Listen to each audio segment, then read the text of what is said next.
Hello' friends, আজি মই লৈ আহিছোঁ বাঁহগাজ খৰিচা আচাৰ ৰেচিপি। কেনেকৈ বনাব পাৰি চাওঁ।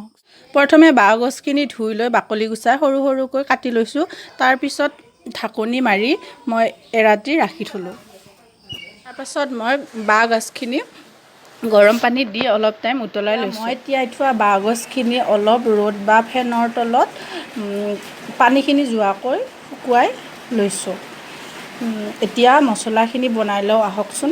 মছলাখিনি বনাবৰ কাৰণে মই লৈছোঁ ইয়াত জলকীয়া, জিৰা, গোটা জিৰা, কাশ্মীৰী মিক্স পাউডাৰ আৰু মেথি। মছলাখিনি বনাই লওঁ। মছলাখিনি আমাৰ ৰেডি হৈ গৈছে। এতিয়া বাঁহগাজখিনি মই এটা বাতিত লৈ লৈছোঁ। এতিয়া মছলাখিনি ধুনীয়াকৈ মিক্স কৰি লৈছোঁ ইয়াত।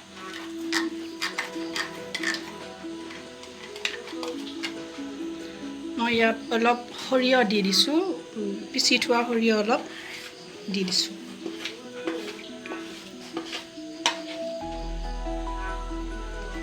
প্ৰয়োজন অনুসৰি নিমখ মিক্স কৰিছোঁ। এতিয়া এইখিনি ভালদৰে মছলাখিনি মিক্স কৰি লৈছোঁ।